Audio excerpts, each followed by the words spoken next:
Managing the learning environment is brought to you by the Professional Development Team at Oxford University Press, Pakistan. The objectives of this session are to understand how to design and organize indoor environment for preschoolers, utilize the outdoor environment to maximize learning, and how to establish effective schedules and routines.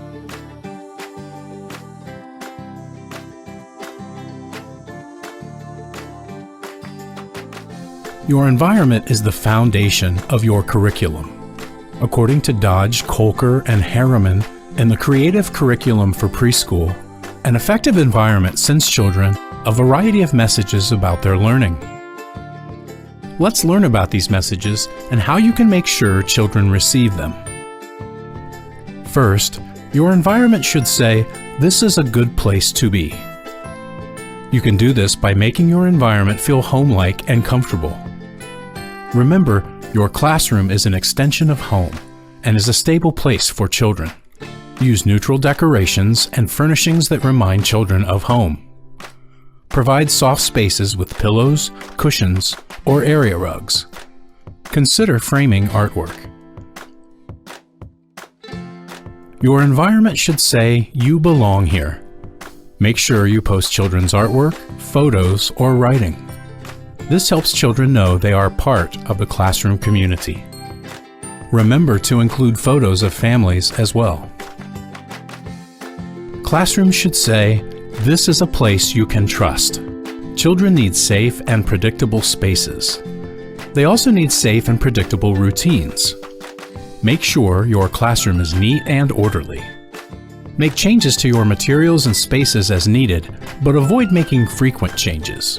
Give children time to get comfortable.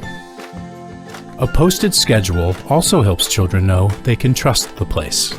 Remember to post a schedule for children that includes pictures, and a separate schedule for adults.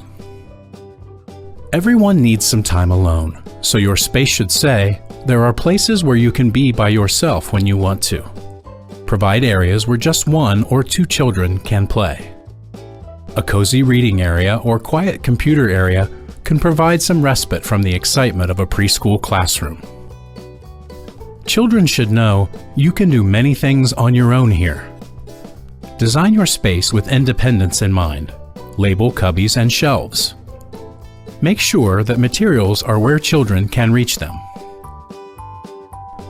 Finally, every preschool space should say, "This is a safe place to explore and try out your ideas." Offer lots of opportunities for problem solving and experimentation throughout the day. Offer open-ended materials that let children be creative. He's doing? What do you think he's going? Where do you think? Provide extended time for play. He's looking for his family? Yeah, I found one. How do environments affect very young learners? Research tells us preschool-age students learn best in environments where they can have secure relationships with caring and responsive adults, where they feel safe and where they feel free to explore and learn.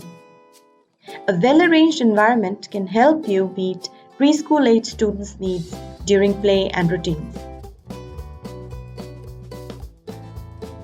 There are 10 common interest areas or learning centers recommended for preschoolers. These include blocks.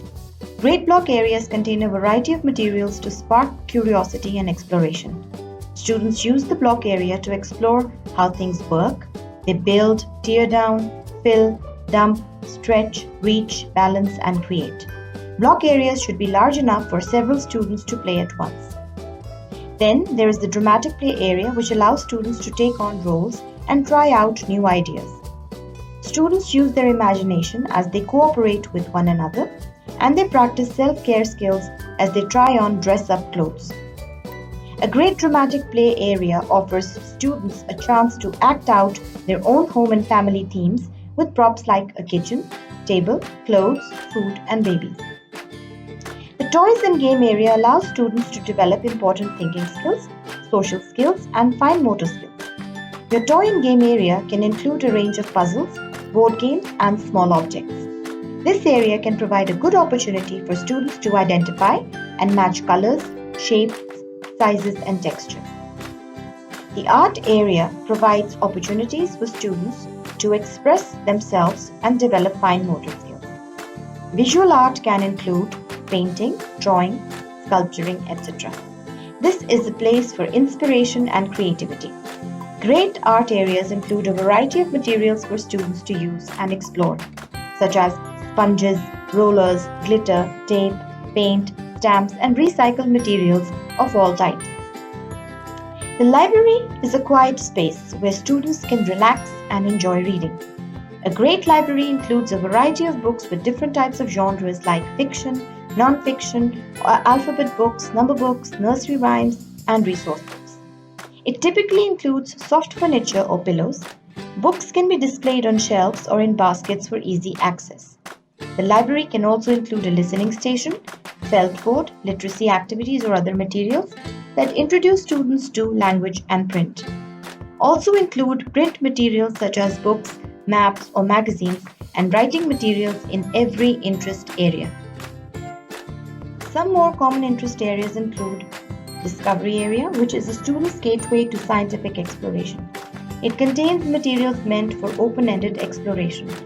A wide variety of natural materials are often displayed for students to explore, like rocks, pine cones, starfish. Other materials appropriate for the discovery area include PVC pipe, magnets, weights, etc. Sand and water areas provide opportunities for measuring, pouring, comparing, and creating. Although the space is called sand and water, you are not limited to providing just sand and water. Many teachers consider this a sensory area. Your sand and water area can offer a wide variety of materials to explore, such as leaves, snow, packing peanuts, shredded paper, etc. Then there is a music and movement space for students to engage in large movements that allows them to make their own music and respond to the music of others. It is important to provide a variety of materials here, such as streamers, ribbons, shakers, musical instruments, and recorded music. This area can provide an opportunity for dance and rhythm. Then there is the cooking area, which lets students practice real-life skills and is a great way to introduce a variety of cultures to the classroom. By preparing simple recipes with an adult, students learn important maths, literacy, and self-care skills. Then we have the computer area. Many preschool classrooms provide computers for students to use.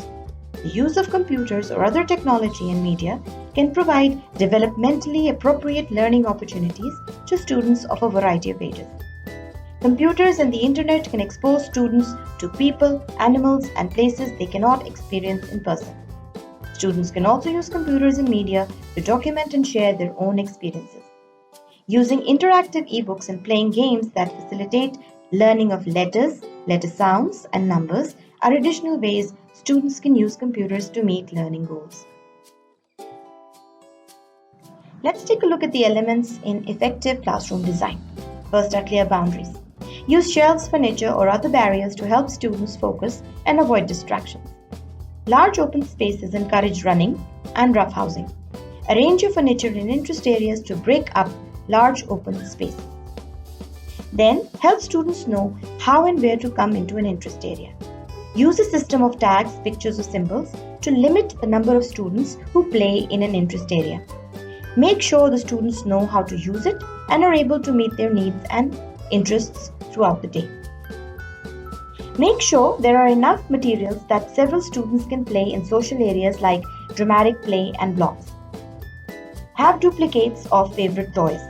Students are more likely to have meaningful play together if there are enough materials to use together.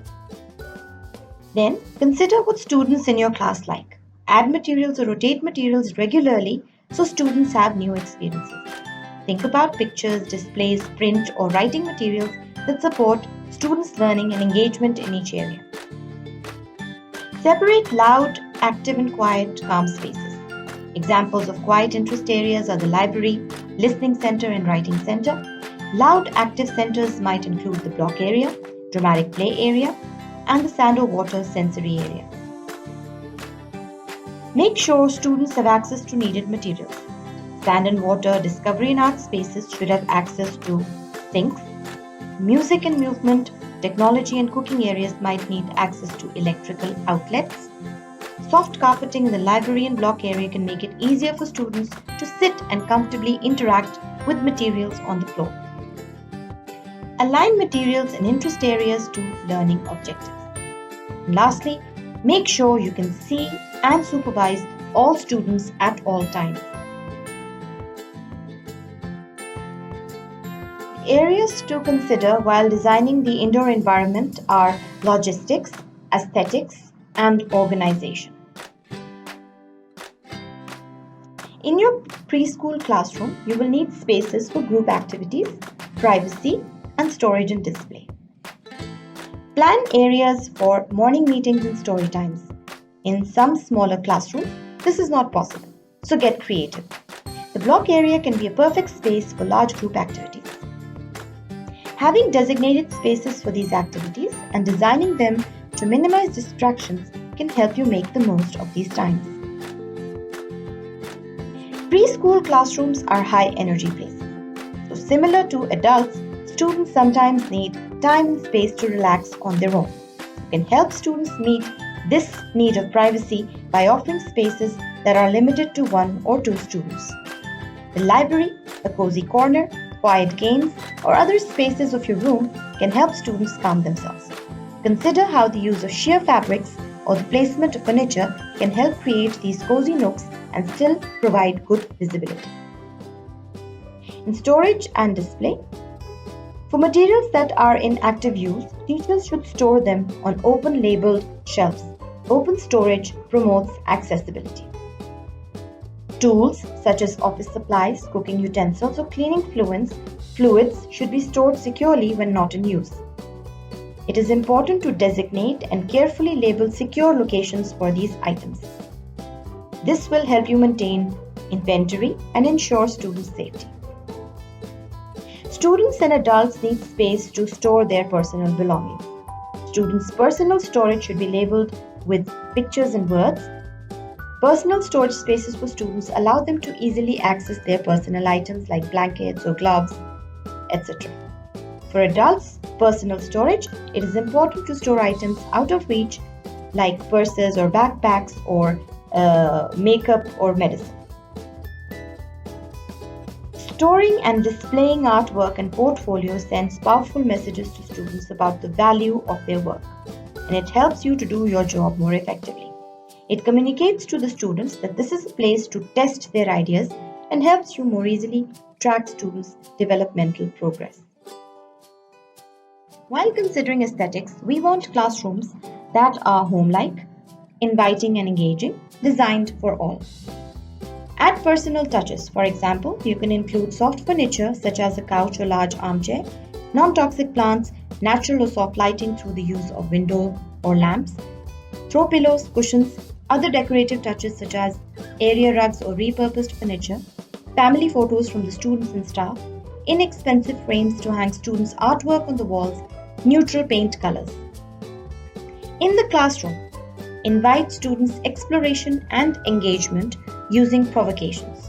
A provocation is a picture, experience, or item that provokes thought, interest, questions, or creativity in students.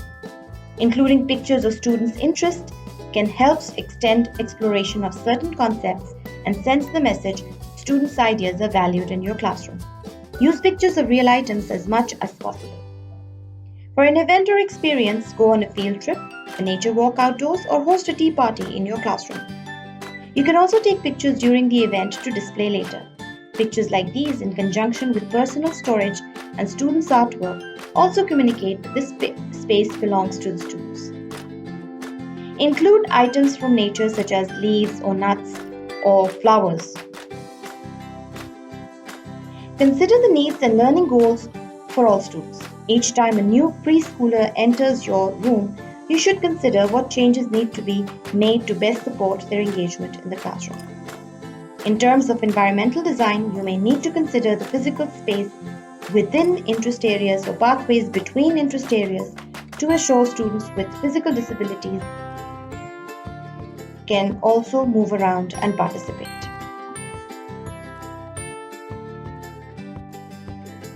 We want to organize the indoor environment for independence, easy use, and learning. First, we want students to know that they can find and use materials on their own. The best way to accomplish this is to store materials on low, open shelves. This allows students to see the materials available, make a choice, and return the item without adult support.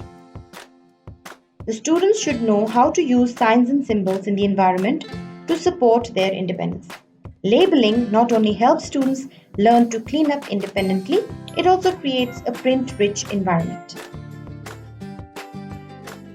It is important to organize your materials so students can find what they need when they need it. This too helps students know I can do things on my own. Think like a child. If I want to work at the writing center, what will I need or want? Placing pencils, crayons, markers, paper, scissors, stickers, etc. all together in the writing area can allow students to get instantly involved in their ideas. This means you may have duplicate materials in many areas of the room.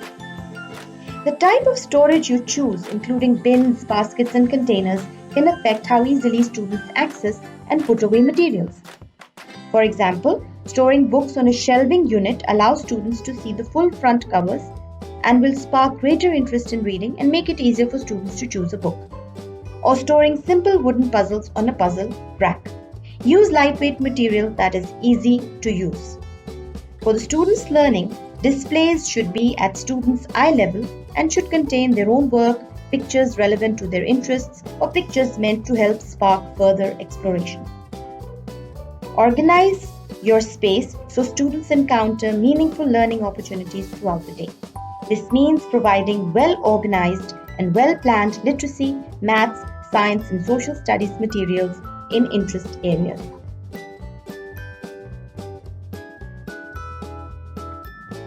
Consider the following areas while designing the outdoor environment: safety, design, space, and accessibility. For the student safety, evaluate your outdoor learning environment. Before you take the students outside, you must be vigilant. Inspect the playground each day.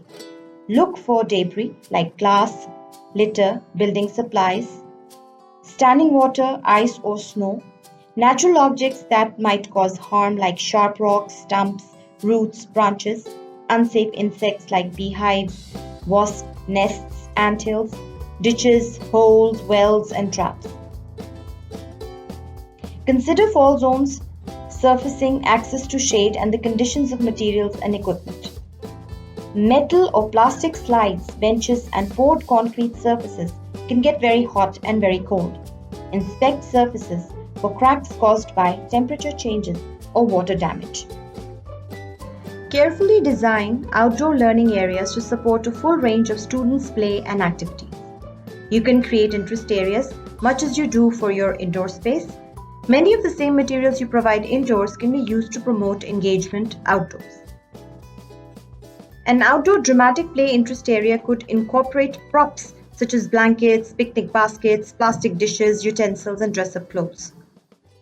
Another idea would be to set up an outdoor science and nature center in which students can investigate materials found outdoors, example leaves, sticks, seed pods, using magnifying glasses, etc.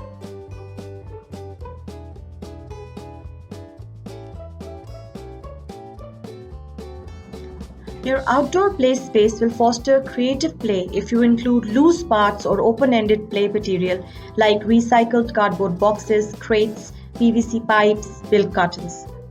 The students can construct enclosed spaces like playhouses, forts that are a fixed part of the playground to foster dramatic play. As much as possible, providing play equipment that can become multiple things in students' play tends to foster creativity. It is also important to include equipment that will help students work on their gross motor skills. Gross motor skills are those that involve large muscle movements of the body and include running, jumping, throwing, and maintaining balance.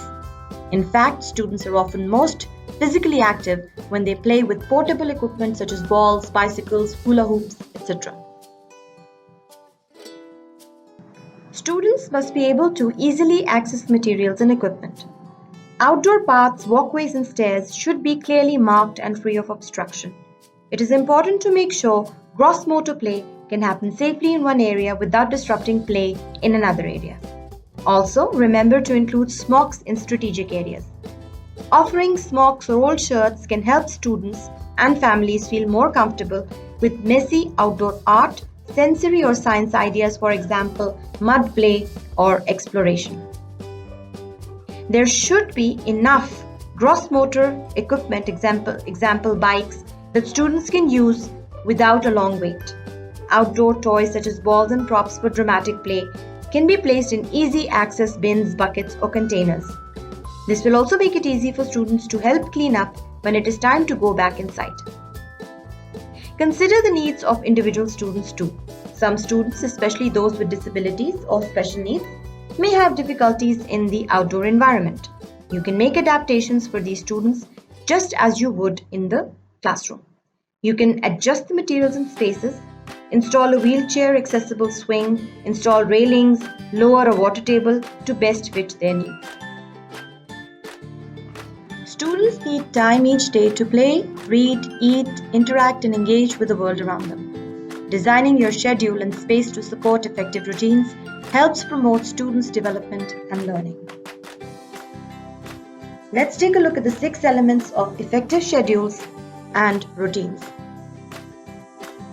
Effective schedules provide at least 60 minutes of free choice time each day. Move around to support learning goals while students engage in interest areas. Provide at least 60 minutes of outdoor time each day. Provide many of the same indoor interest areas outdoors. Keep large and small group activities times short. A total of 15 to 20 minutes is best. Keep students engaged during transitions. Problem behaviors are most likely to occur during wait time. Provide warnings before transitions. Give auditory or visual cues you are about to transition to another part of the day. For example, cleanup time is in 5 minutes. Can make these transition times easier. Be structured in your classroom routines. Predictable routines help students know what to expect and feel secure. The security students feel by knowing what to expect frees them to fully engage in play and learning in the classroom. Structured routines are especially important for some students with special needs or behavioral difficulties. These students often rely on routines for consistency and can benefit from visual supports to help them successfully complete routines. But also be flexible in your classroom routine. If a routine is not working, rethink it. Be comfortable with making the most of unexpected events. However, it is important not to confuse flexibility with chaos. Flexibility still implies that you are following a plan. You can simply stretch or shorten the amount of time you spend on each activity.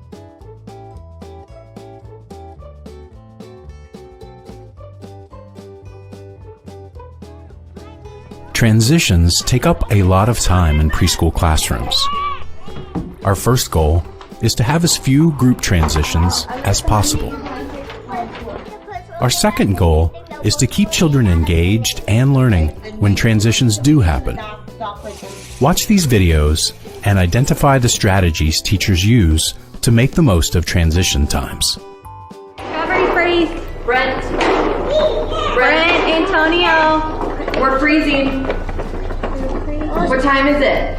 Time to go outside. So we'll get 5 more minutes to play and then we're going to clean up, okay? This teacher provides a transition warning to the entire class.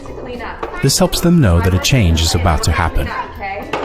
Discovery. 1 more minute and then we're going to clean up. This classroom has a class monitor job. He's gonna give 5 minutes. 5 more minutes. 5 more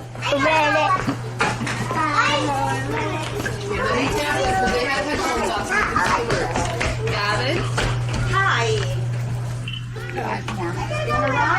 So splash them. 5 more minutes. This is my room. 5 more. You have 5 minutes. Okay. Where we go next? The child notifies the other children of an impending transition. The teacher assists the child as he makes his rounds. 5 more minutes, friends. Come stand by the wall and we'll wait for Alora. What should we sing while we're waiting? How about, give me a home among the gum trees with lots of plum trees, a sheep or two and a kangaroo. While waiting in line, this teacher sings a song with the children to keep them engaged. And an old rocking chair. Patience is trying to sing our song. Do you guys want to do it? Yeah. 5, 4, 3, 2, 1. 5, 4, 3, 2, 1. 5, 4. A countdown routine and song helps children in this classroom know what comes next.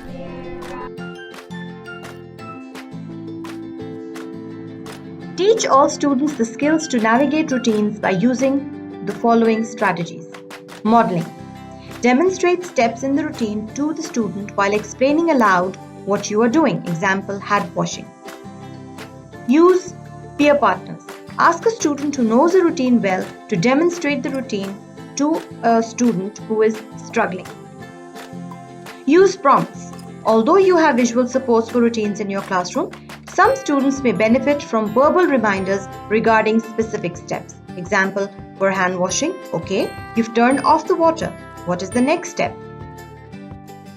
Give encouragement. Provide specific positive feedback when the child navigates a routine successfully. For example, I saw that when you came to school today, you went straight to your cubby and put your things away. Once you have designed an effective schedule, it is important to communicate this schedule to the students and other adults. You can eliminate many problems simply by helping students understand the schedules and routines in the classroom. The best way to do this in a preschool classroom is through a visual schedule. Visual schedules work best when they are part of your daily routine. Just like adults, preschool-age students are affected by their environments, even if they cannot yet express these feelings in sophisticated ways. It is our job to ensure classrooms and other learning spaces for students make them feel welcome, secure, and ready to learn. Supportive environments are well organized, orderly, planned, and safe. They are dependable, where they offer students a stable home base for those who need it, and they're also flexible, able to adjust to meet the needs of different students. Thank you.